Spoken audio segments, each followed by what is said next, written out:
Welcome to Two Girls in a Pod Life's Journey, where we explore the journey of becoming the best version of ourselves. Join me, Christy, and my partner Sharon, a licensed professional counselor for over 20 years, as we dive into conversations with inspiring individuals who've overcome obstacles and achieved their goals. We'll discuss the power of self-awareness, compassion, and collaboration, and how embracing our authentic selves can create a ripple effect of positive change. Let's embark on this path of growth, empowerment, and connection together. I want to remind you to follow us on social media. If you love this podcast, be sure to follow us on Facebook, Instagram, TikTok, LinkedIn, and Blue Sky. If you'd like to find out more about what goes on behind the scenes, be sure to subscribe to our YouTube channel, Adventures of Two Girls in a Pod, where we highlight some of our travels near and far. Or watch Sharon mix up a batch of drinkable delights on Sip and Savor. Also, if you love this podcast, leave us a review on Spotify. This helps us get discovered by even more amazing listeners like yourself. Share with your friends and family, and make sure to subscribe to our website at twogirlsinapod.com so that you never miss an episode. Thanks for listening. Hello, and welcome back to Two Girls in a Pod Life's Journey. Wow, it's been a minute. Yeah, it's been a minute. And it's been a minute because we've really been looking at how do we make this better? Mm-hmm. How do we revamp it? How do we refresh it? Yeah. But anyway, so in that came the idea for this podcast today is, when do you know you need to ask for help? Yeah. Well, we came to that place, and one of the things is that there are people out there who are social media wizards. I bow to them. Yeah. Because that's not our forte. You don't realize how much time and effort goes into that until you really start trying to navigate it all on your own. Yeah, not so easy. And when you also have a job, so it's not like it's your full-time job to do social media. Anyway, so we've been a little, I don't know if it's stubborn or you've been wanting to figure this stuff out. That's what I think it is for me. It's always a challenge when there's something that I've not done before and I can't give up. I just want to continue to research and find the answers on my own. But in doing that, I delay progress. And sometimes I get frustrated with them. They're like, stop it. Go Google, go YouTube, go do this, go do that. Sometimes I am Googling and YouTubing, and I am doing, in fact, not just sometimes, I'm doing all of that. So I'm researching. Yes. So in the process, we said, no. So we're going to actually get somebody to do that piece of it. But it became that thing of helping, asking for help. And, one of the things is I was doing New Vibe, and we were talking about that. And one of the things is we get so caught up in our patterns that we don't hear messages. And we can get very fixated. It's kind of like if somebody's taking a road the same, I love that when we like history. And, when they show, they know these people took this same path because even 500 years later, you can still see the path those wheels took because they did it all the time. And you never see them veer. You know what I'm saying? So I think that's what it is we are in our life, we get in these patterns and we just keep going and we go and we go. And then when other people are giving us messages that might be very helpful for us, we're not hearing and receiving the help because we are so caught in that pattern. Mm-hmm. So we were talking about that today. And, it really resonated because I know we realized we were caught in this pattern of, no, I think we can do this. It can't be that hard. I mean, or whatever. We post stuff online all the time. We kind of know what we're doing. But the truth of the matter is we don't know what we're doing. Okay, we know a little bit of what we're doing. But I think it's even like when we first started this podcast, we just said, we did it on a wing and a prayer, so to speak. Mm-hmm. But we've loved it. And because we have a passion for it, and because it's something that's important to us, we are willing to listen. And that's why we're changing it up a little bit. We're so excited because we're going to have more guests on and we're going to do more of that because we want to know those stories. We want to know what is the life journey of this person that they started here. And guess what? They got out of their own pattern in order to learn something different, to hear the messages. So we're really excited about that. And so we're looking at how do we do this and how do we bring content to the listener that's going to resonate with them and that's going to draw them in and that they're going to say, oh my God, to their friends and to their family and coworkers and even their enemies. What the heck? Acquaintances to go listen to Two Girls in a Pod, Life's Journey, because it has some valuable information. It's about people's stories, and we all have stories. So that was kind of the thing that sparked this particular podcast for us. Mm-hmm. I think one of the problems is it's almost kind of disguised that you're in a pattern because you think you're open to learning a new thing to make this happen. You feel like, you're doing the work to be productive and, learn how to do something. So that feels like you're still doing something, but eventually you may end up spinning your wheels because you're stuck in that pattern. And then you're not actually moving forward the way you want. And so mine was called Helping Hands this morning, and it was about how come we have such a problem asking for help? One of the listeners had a really good thing. She said, well, sometimes culturally, we're taught that it's no, or you don't ask for help because somehow that's not okay, or it's a show of weakness, whatever it is, or we take care of our own, whatever that concept is around that. Or I know that you had mentioned that she said about not having the help after asking in the past. So it became, a thing of not asking. And I think that is huge. I think that oftentimes what people will do is they will ask somebody for help. The answer is no. And so it kind of solidifies in their head. Well, that means now the answer is no, even in the future. It makes you reluctant to ask. Yeah. And particularly if you get one no, you'll kind of maybe go back and you'll say, okay, and they might get an answer. But I think that if you get 3 no's in a row, then you're going to be more apt to say, well, I'm not supposed to ask for help. Or if I'm going to ask for help, the answer is going to be no anyway. So why bother? Yeah. That's how quickly our brain will take that message in and make it the new pattern. So then it doesn't just stay in that arena. What I think we do is then it's like, okay, well, dad said no. And then, well, dad said no, mom said no, dad said no. So now it's just no. Parents are always going to say no. But then what happens is we take that maybe into a school setting.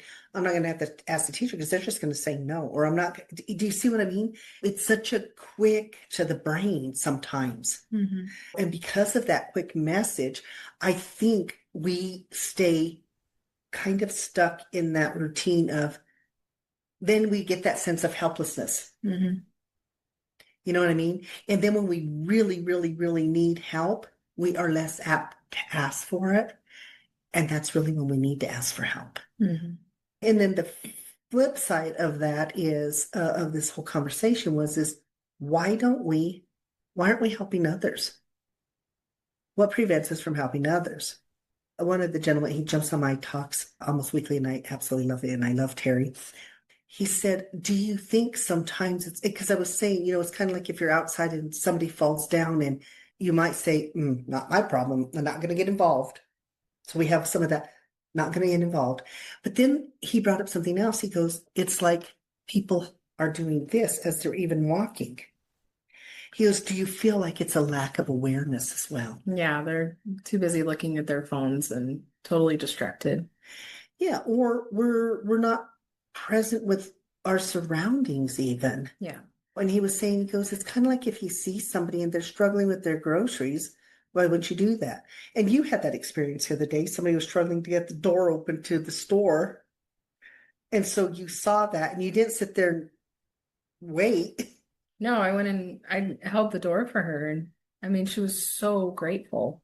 that she ended up buying our products. She did. Paid for our stuff. That was So she paid it forward. Yes. And that's the thing. You're not doing it for that reason. But I think it's because sometimes people are saying, this isn't happening enough. We're not extending that helping hand like it used to be. And I'm not comparing today with, oh, yes, 10 years ago or 20 years. That's not what it is.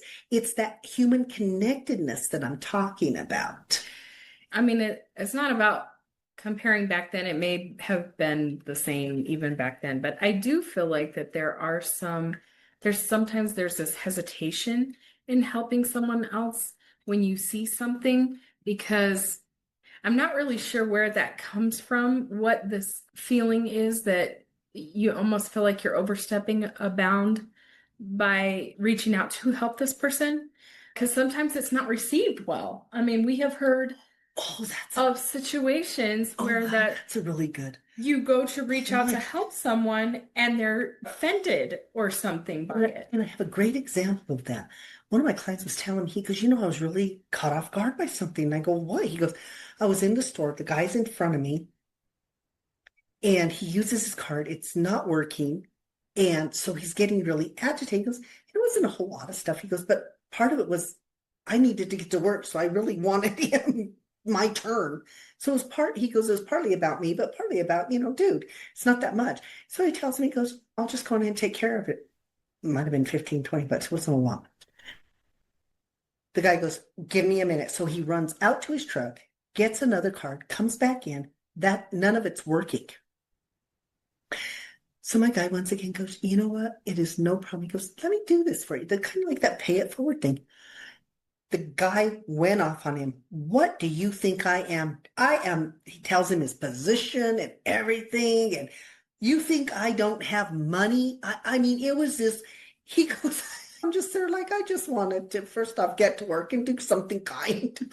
So I think you're right. It's really, you think you're doing a good thing, and it's like, it's not always received well. And I don't know what that is, and I don't know how a person discerns whether or not it's a good idea to do it. And I told him, I said, in his response to you, he felt like you were viewing him as less than, not equal, as far as finances go. And that became ego that got involved with that. And maybe it was because that was around finance, but I feel like that can happen even. We were coming out of a store the other day and this lady dropped her cane. She was already in the process of bending down to get it. So she was nearly to it by the time I was walking past her. So I didn't say anything.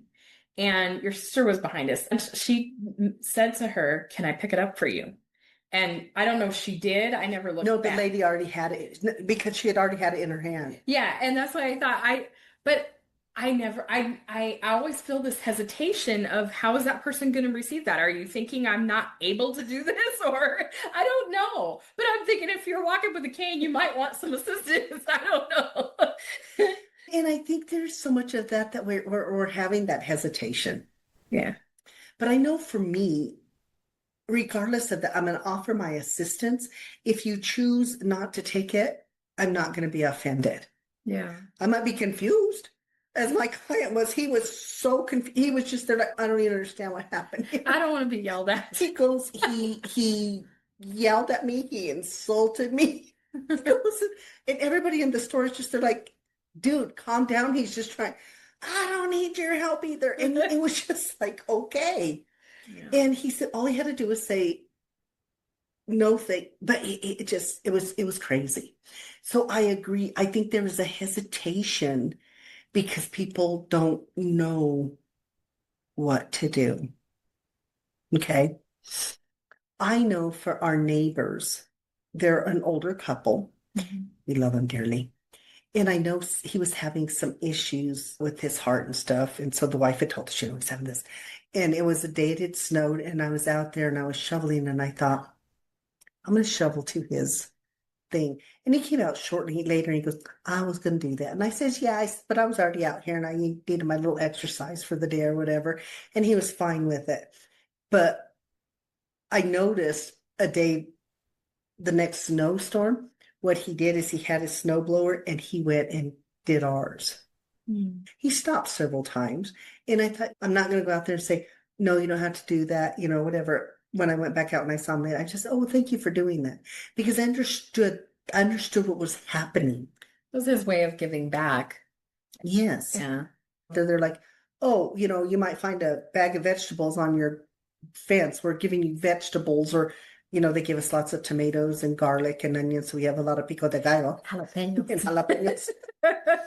But that's their thing. And, because they appreciate, we go check on them. We make sure they're doing okay. Yeah. Those are the things. I think it's a little bit easier to reciprocate when it's somebody you know. But I also think that when it's a situation like we're talking and it's someone you don't know, you do have a little more of that hesitation. And I think that's really true. There's so much, once again, we just get so caught in those patterns. And there was another gentleman who jumped on, and he is part of addiction. So he goes to addictions groups. It's codependency and that. And he was saying, he goes, this last week, he goes, I had to leave the group. He says, because the people in there, he goes, are like, they don't want the help. So when they're telling him, and he goes, but then I remembered, he goes, because when I said that thing about sometimes we're so caught in our pattern of behavior that we're not aware, we're not hearing messages. He goes, I realized that was me. It triggered me. He said, because when I first started this, he goes, I remember going to that first meeting. He goes, I'm in there thinking, I'm in here with other people, but I'm just here. I know what I'm doing. I'm taking care of me. I've taken care of my problem. He goes, and I realized, no, I hadn't.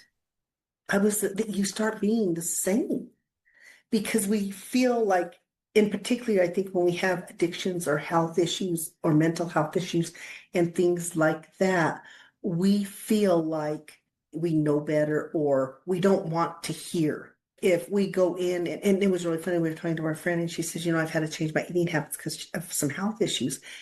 And she's doing it. She wanted the help and she's doing it. But how many times do we hear people who go to the doctor, your mom, How was her? She wanted to go to the doctor. She would not miss appointments. We were taking to all of her appointments, but you need to eat this way or do this or do that. I ain't gonna do that. And then she wonders why they would write non-compliant with treatment. And she goes, well, why would they? I do too. She thought going to the appointment Getting the information was the help. Yeah. Okay. But then applying it was a different thing. And once again, and then when we aren't getting better, we're blaming. And one of the people jumped on, they had said something, and the person goes, well, we went to therapy and everything, and it just didn't work. And I says, nothing works if we don't invest. I said, as a therapist, I always tell my clients, I am here to give you ideas, suggestions, be along on this ride for you, but I don't get to do it for you. You have to invest in the ideas. And I'll tell them, if you use the idea, let me know well, they might use one. Oh, it didn't work. So you learned to drive a car the first time? No. You learned to tie your shoes? No. We build a pattern of behavior over time. And it could be a bad one, or we can implement one that's more useful and effective. But that's what we run into, is this idea that something's going to change external to us. If I go and ask for help, then the asking for help is the solution. But it's only the start. You are always the solution. Yeah. Whatever you do, whatever you invest is the solution. Right. And I think that's where people are also, when they're asking for help, once again, because they're in that pattern, I've asked for the help. Okay, this is what I asked for help. It doesn't work. So then that pattern stays. So why am I going to ask for help? And in fact, one of your listeners, you said that had mentioned about lack of services in some communities, and that sustaining that pattern because they become complacent because they don't have access. Yeah. And she said, well, it's really hard. She says, because she's actually from Panama. And she says, where I'm from, there we didn't have like mental health services or certain health services or stuff. She says, and because we didn't have them, we learned to not ask for them. And I told her, I said, yes, but we live in a electronic society. I says, where now you can almost get any service via this. But I said, but because they're stuck in that pattern, even if you suggest, and she says exactly, she said, I suggested new vibe to them. They go, well, I don't think that would work. Or I don't know if I have time for that. Or it becomes these things because it's so foreign to them and it's outside of what they're already doing. It's hard for them to embrace it. And I get it, and once again, that's the thing of asking for help. But the thing that baffles me a lot is that people are not helping others. And once again, we're having all these little things that are interfering with that human connectedness that we should be having. It seems like I say, not comparing way back to now, but a lot of people don't, it's not the same even in passing. You don't have a lot of dialogue between people. If you don't know somebody, you pretty much kind of just stick to yourself and don't say anything. So it's like, And that's one of the reasons I love hiking in Colorado. I don't know about in other states, and it may be another state. I'm only going to talk about what I know here. Is when we're hiking, people will always, hi, good morning, yeah. hi, good morning. So if there's 70 people, you, hi, good morning, to all of them. Unless there's earbuds in, and then Yeah. they're in their own But zone. they'll still do the little Usually a head. nod. And then every once in a while, you'll get people who they're like, hi, and they're like, they'll give you that look, and they're like, you're new to hiking, aren't you? You're not from around here. But that's what it is. It's like doing. It's like those charitable acts that we do for people. It's like my kid, when I told him we're doing pro bono, well, why would you do that? Once you realize what that meant, you're not going to get paid for me. Why would you do that? And I told her, because I care about you. And because we've been on this journey and it's not your fault you lost your insurance. So why am I going to give you a consequence or a punishment Right. for something that's outside your control? And once again, I really love working with them. And I think that was something that was really big in our practice. I said every year I will do one pro bono. And when I say that, that's pro bono for the year if that's what they need. If it's 5 months, then I would do another pro bono. So it's a total of 1 year of pro bono work. Because I feel like we have an obligation in this human race, in this humanity that we have, to give back. And it's not about what is received in that instance. It's that connected. It's such an important piece to me. And I know it is to you. And it's something that we've done. We've made a practice. I think it adds to our well-being to be in that place of giving, to be in that place of showing that kindness or offering that help. That is about who we are as individuals. And I know for me, my dad was notorious for this. Sometimes to my mom's aggravation, depending on what it was. But he was constantly giving. He was constantly giving. He was extremely nice to everybody. My dad knew everybody. Everybody knew him. He would go talk to everybody. He would tell me, come to the store with me. I'm thinking, how much time do I have? Is this going to take long? Oh, no. Everybody in the store, and I'm just still there like, okay. But I watched him. And we role model behavior for children. Now, am I going to be as friendly as my dad? No. I don't have that much time. No. Kidding. He talked about everything. Anyway, but the thing is, and I know sometimes even for you probably can get a little frustrating. I can be in the store and people will just start telling me their stuff. And she's just sitting there and I just listen.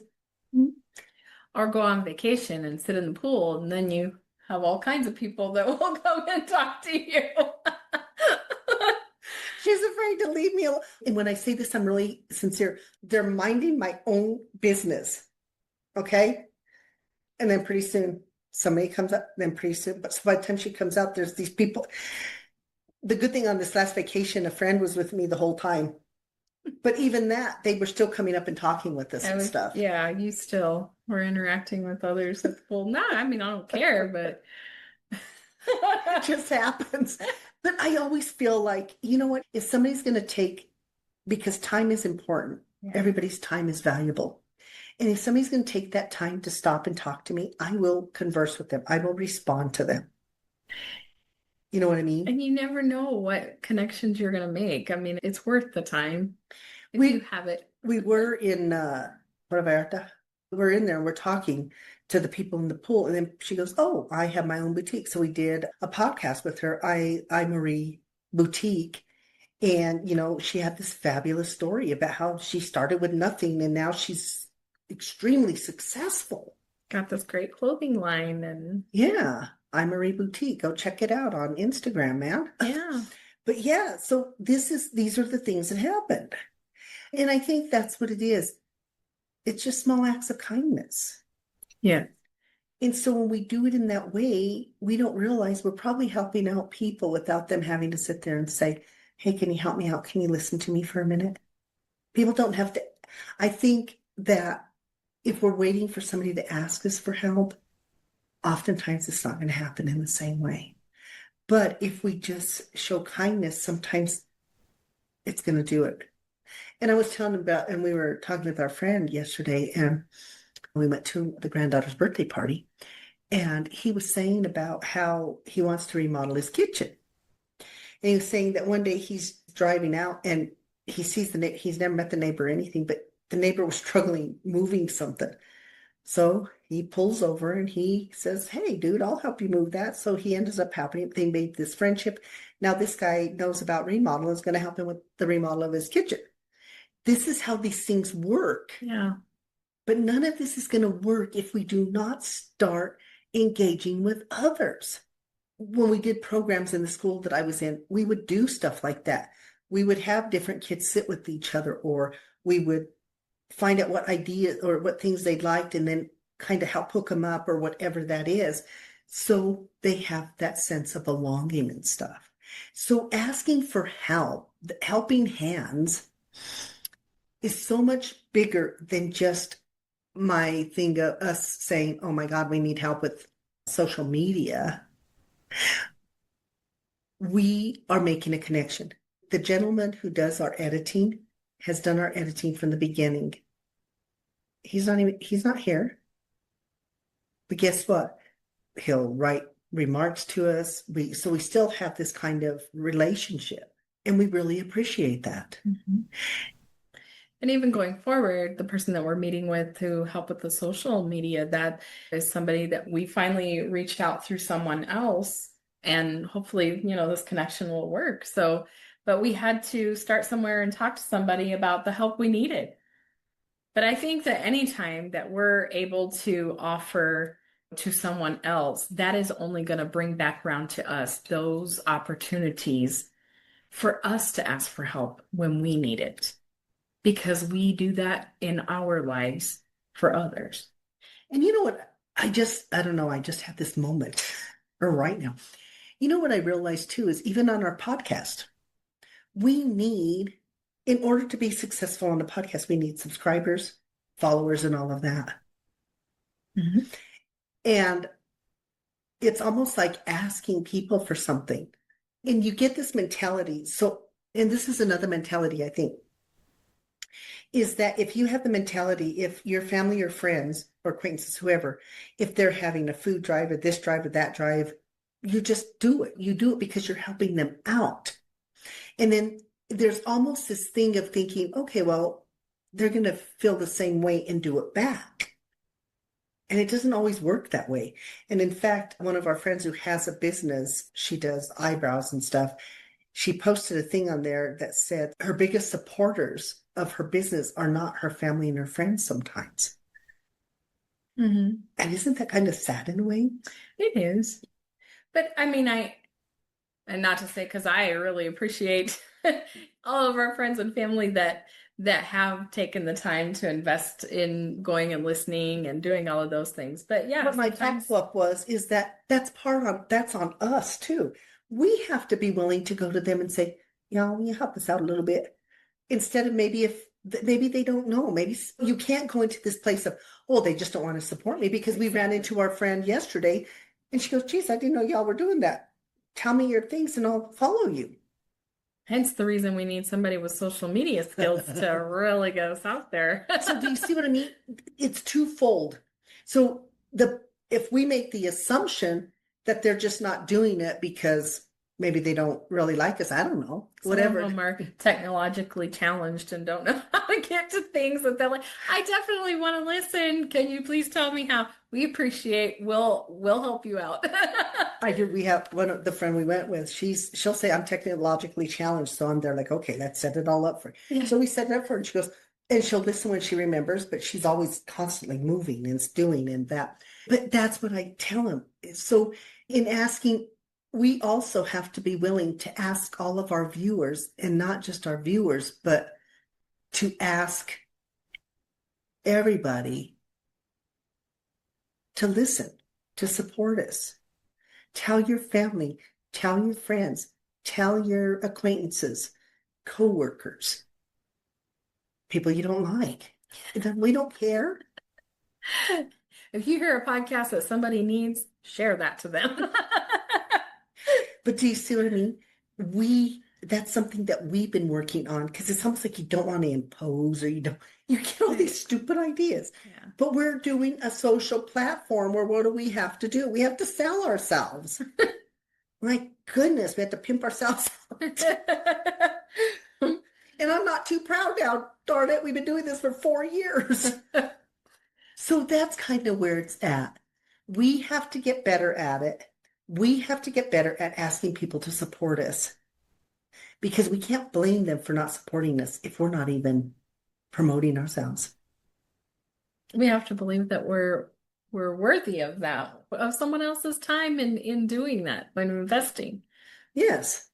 Yeah. So that's the whole thing. We get too heady. We get too stuck in our patterns to hear messages.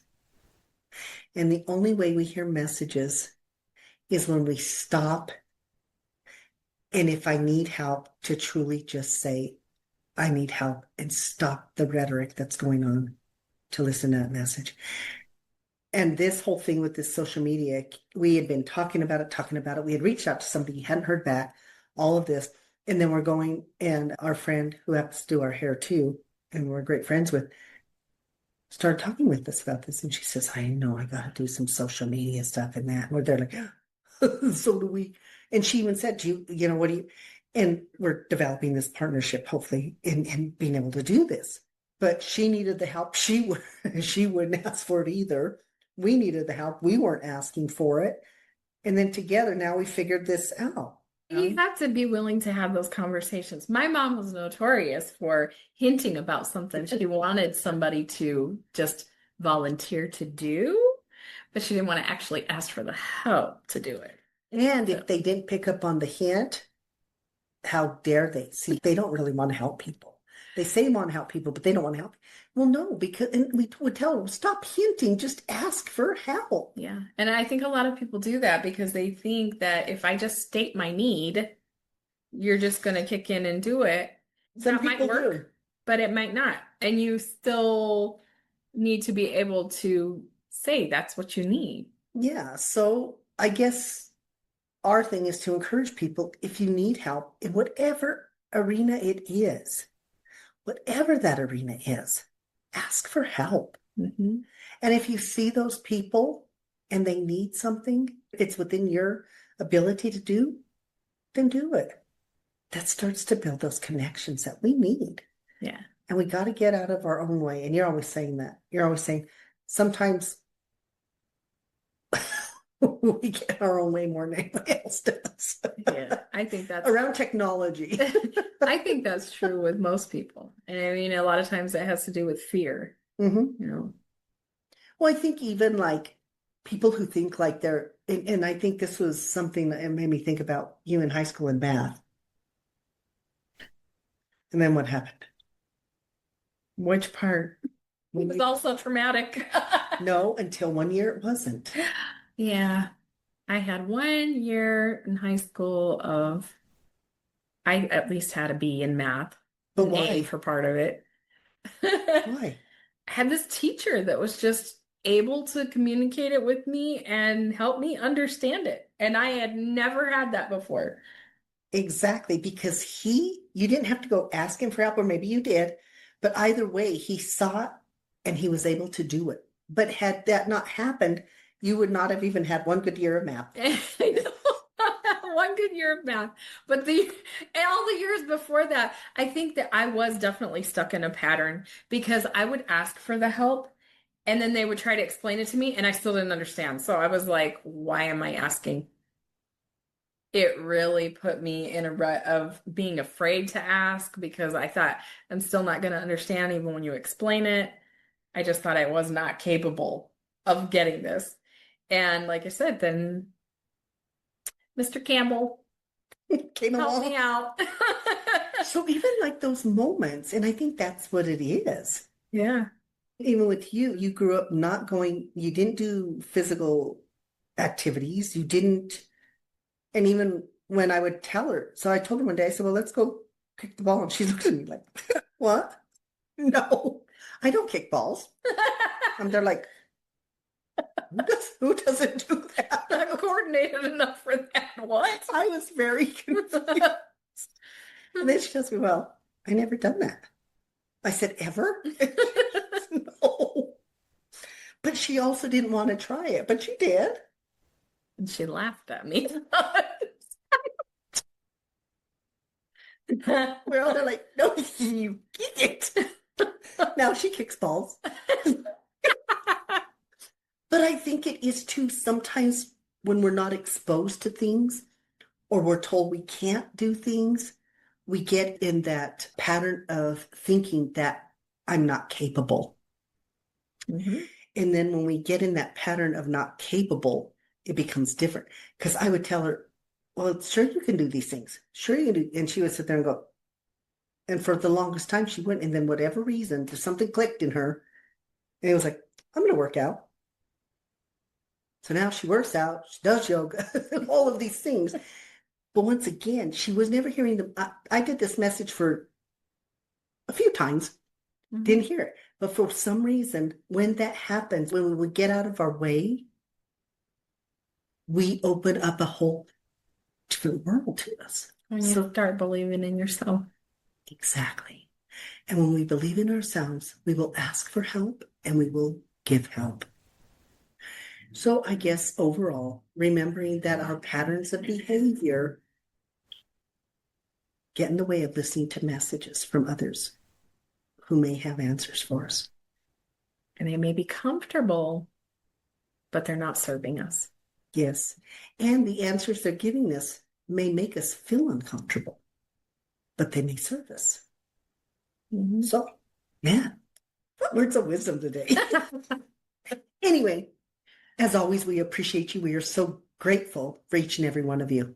So now remember, tell your family, tell your friends, tell your coworkers, your fourth cousin, 5 times removed, whatever it is. Let them all know to listen to Share, listen, subscribe. Yes, to Two Girls in a Pod, Life's Journey, and Adventures of Two Girls in a Pod, Life's Journey. We appreciate you. Thank you so much. And we will be back soon. Yeah, I'm not sure if it'll be next week or the week after because we do have an interview scheduled. So we're really excited for 2 up-and-coming interviews that we have. And we think you guys are going to enjoy them. So anyway, thank you once again. And helping hands, man. Helping hands. Yeah. Bye. Bye.